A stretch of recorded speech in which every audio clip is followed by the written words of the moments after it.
আসসালামু আলাইকুম। ছাদে আসলাম টমেটো নেওয়ার জন্য। আমাদের 4টা টমেটো গাছ, যেগুলো হচ্ছে দুঃখিত 5টা টমেটো গাছ, যার মধ্যে 4টা হচ্ছে কেনা, আর একটা গাছ যেটা হচ্ছে আমাদের এখানে টমেটো থেকে চারা উঠছিল, ওইটা লাগানো হয়েছে। আমরা টমেটো পাইছি মোটামুটি আলহামদুলিল্লাহ ভালোই, বাট এই সাইজ খুব একটা বড় ছিল না, এগুলো ছোট ছোট কুলবরই মতো, বা কিছু তার থেকে বড় অথবা কিছু তার থেকেও ছোট। তো অনেকদিন হয়েছে গাছগুলোর বয়স, মনে হয় গাছগুলো আর ফল দিবে না,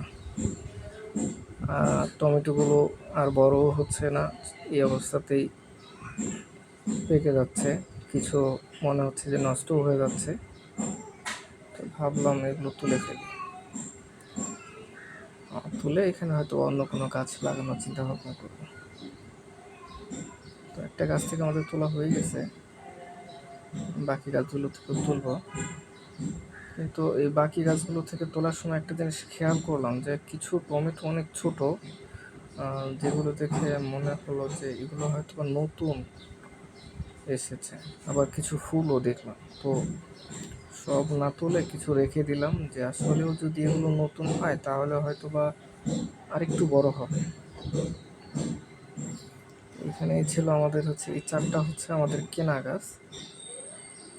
আর আরেকটা বিষয় হচ্ছে আমাদের টমেটো, আমরা কোনো রাসায়নিক সার ব্যবহার করি না, তো এই কারণে হয়তো বা আমাদের টমেটোগুলো অত বড় সাইজের হয় না, বাট খুব সুস্বাদু। যখনই খাইছি, ছোট খাইছি, বড় খাইছি, কাঁচা খাইছি, পাকা খাইছি, এটা অনেক টেস্টি ছিল, যেটা হচ্ছে বাজারের টমেটোর সাথে ম্যাচ করা যায় না, বা এই টমেটোটা মুখে দিলে বোঝা যায় যে এটা হচ্ছে কেনা না।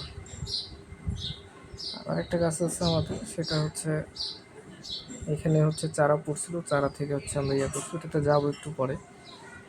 এখানে যে কিছু ছোট ছোট চারা, ছোট ছোট টমেটো দেখে আর কি একটু কনফিউজড হয়ে গেছি যে এগুলো আসলে পুরোনো টমেটো বড় হচ্ছে না, নাকি হচ্ছে নতুন করে টমেটো আসছে।